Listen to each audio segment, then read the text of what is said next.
Tengo noticias, Alberto, del avión de Avianca, aquella tragedia del avión de Avianca.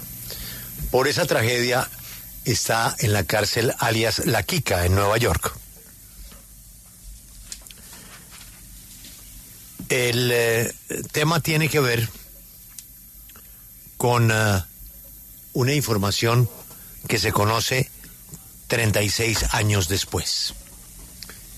La información va a entrar en segundos a la Fiscalía General de la Nación.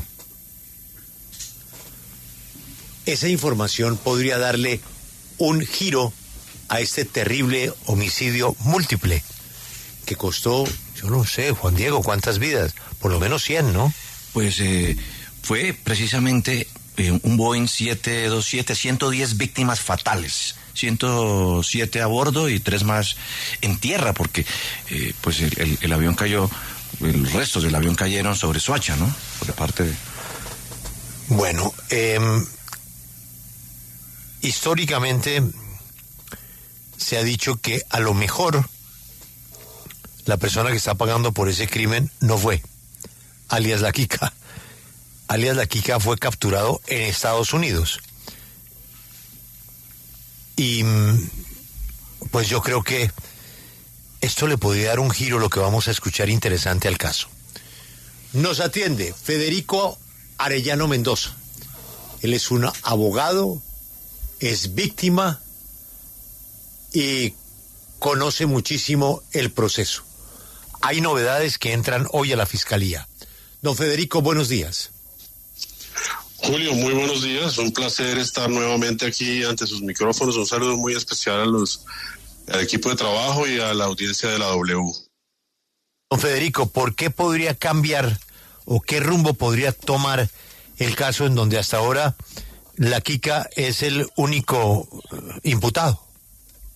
Bueno, Julio, recuerde usted que en pretéritas ocasiones y entrevistas aquí en su medio hablamos del particular, pero lamentablemente, como muchas otras cosas y estos magnicidios en este país, pues se han quedado engavetados, ¿no? Y se han quedado adornando los anaqueles de la Fiscalía, en este caso la Fiscalía 42 de Derechos Humanos, que está ubicada en el búnker. He venido trabajando en una tesis real, en una teoría del caso real, no la oficial. La oficial es la que conoce la gente y se llama oficial no porque sea la verdadera, sino porque es la que maneja la Fiscalía, pero realmente no es la que atiende a las condiciones de tiempo, modo y lugar de cómo los hechos sucedieron en aquel dolorosísimo 27 de noviembre de 1989, donde perdieron la vida más de un centenar de personas, entre ellos mi amado padre, el reconocido maestro Gerardo Arellano.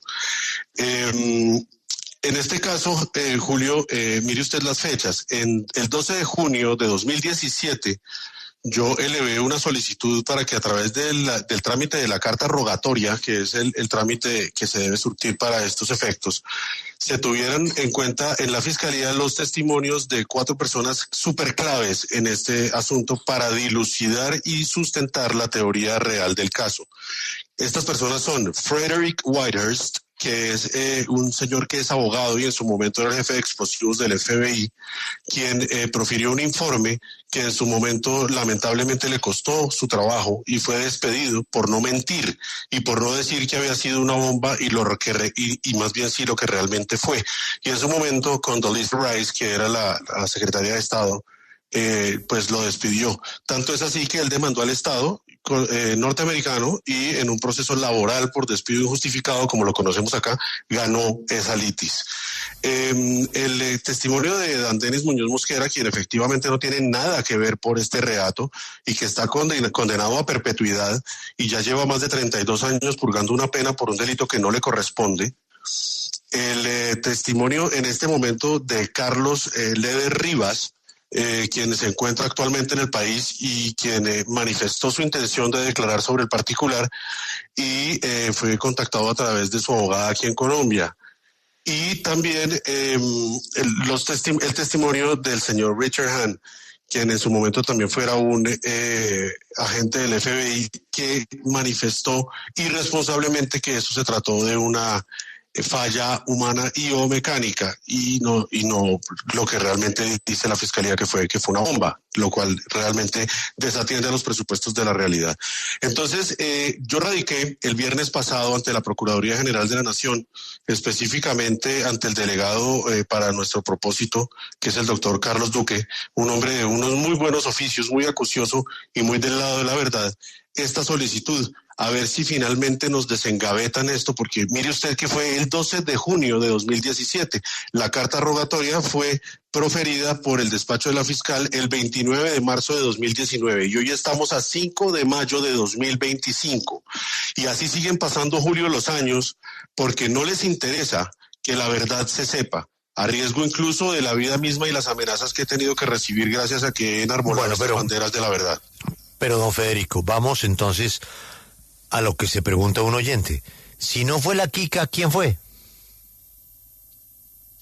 Hay gente que está llamada a que responda por esto, los autores materiales. Está, por ejemplo, en la posibilidad de oír también al señor alias El Arete, que es importantísimo en este episodio y que no ha sido llamado.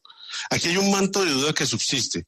El caso es que la tesis que nosotros estamos pretendiendo hacer valer a través de las pruebas que se están aportando y que se están solicitando, en este caso como los testimonios que son fundamentales, es que se trató, Julio, y le voy a soltar esto aquí sin más miramientos, se trató de un agente externo que impactó el avión en el momento en que el avión iba pasando por inmediaciones de Soacha.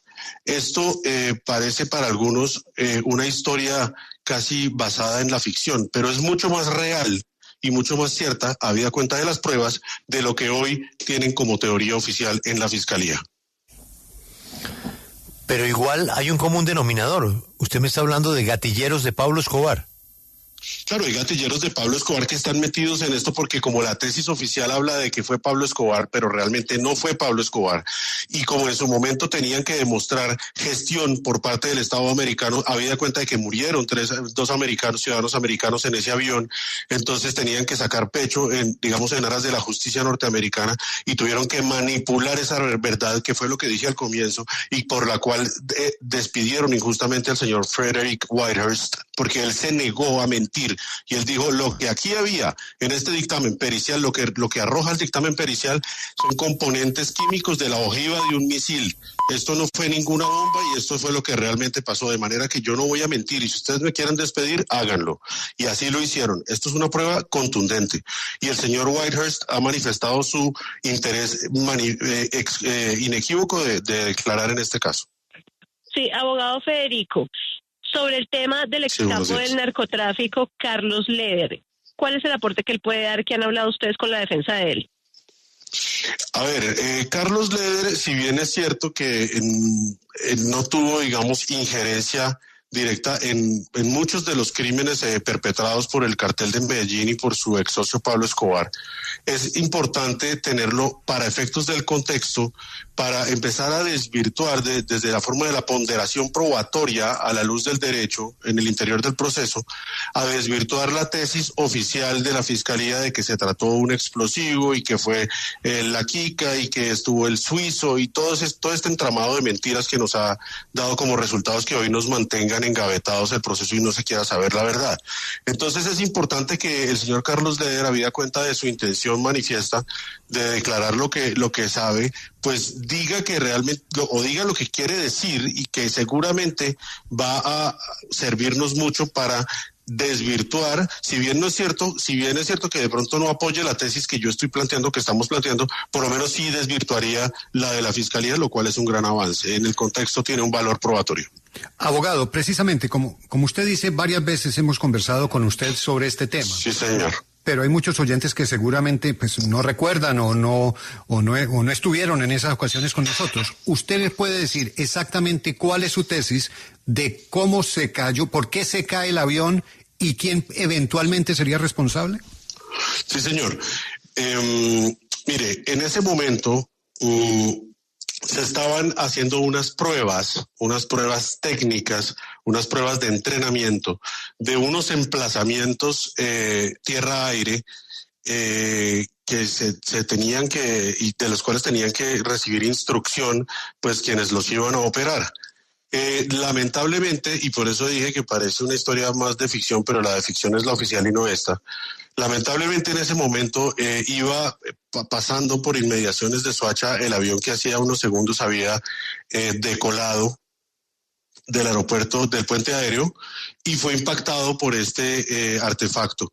Esto se puede, digamos, técnicamente ver en la prueba que es más contundente desde el punto de vista pericial, que es la del dictamen del señor Frederick Whitehurst, que ya lo he mencionado aquí varias veces, y quien está no solamente dispuesto a aportar el dictamen, sino a explicarlo y a sustentarlo y a demostrar cómo los componentes que estaban y que se encontraron de las pruebas realizadas, las pruebas de laboratorio, arrojaron como resultados los componentes de la ojiva de un misil. ¿Y quién eventualmente accionó ese misil? Esos son también elementos que dentro de la valoración de la tesis que se está planteando y que se está probando con estas pruebas grandes, se tendrán que entrar a demostrar con, digamos, como atando los cabos, para hablar en términos coloquiales, dentro de la tesis propuesta. Pero al final se va a llegar a la misma conclusión, es decir, que ya sea uno u otro el autor material, es un crimen ordenado por el Cartel de Medellín. No, señor. Claramente que no. En la tesis oficial, Julio, es un crimen ordenado por el Cartel de Medellín, según eso, por órdenes de Pablo Escobar.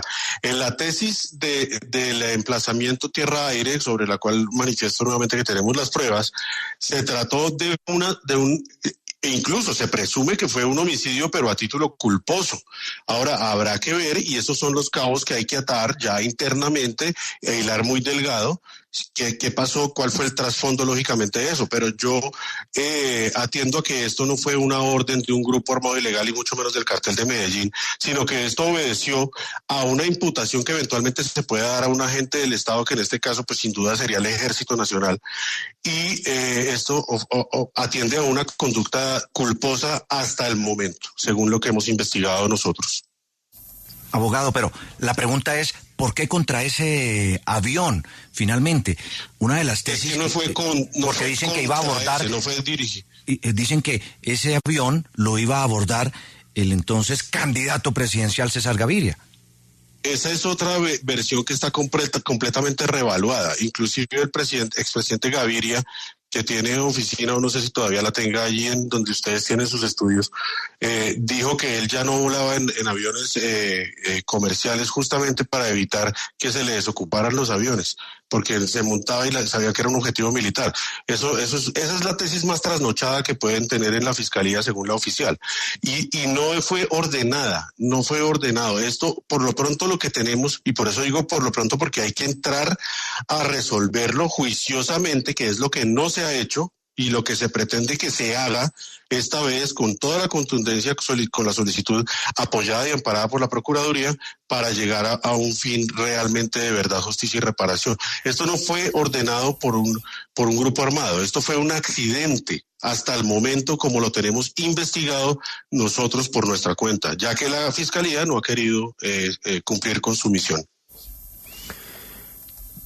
O sea, usted lo que sugiere es que al Ejército de Colombia se le escapó sin intención un misil tierra-aire y terminó matando a todas esas personas. Así es, Julio, ese puede ser el resumen noticioso de este titular. ¿Y usted cómo puede probar eso? Como se lo estoy diciendo, con los testimonios de Frederick Whitehurst, con el dictamen pericial de Frederick Whitehurst de laboratorios del FBI, donde él dijo eso lo que fue un misil y no fue ninguna bomba. Además fue impactado de afuera hacia adentro. El avión no explotó, sino que implotó. Y si usted se da cuenta, hasta en las fotos que hay normalmente y que circulan, uno ve una imagen donde el fuselaje está cóncavo. Es decir, el fuselaje fue impactado de afuera hacia adentro, tiene sentido. Y hay muchas cosas más a raíz de esa prueba que es clave, que es una prueba reina, digamos, que tendrán que entrar a valorar y a ponderar allí.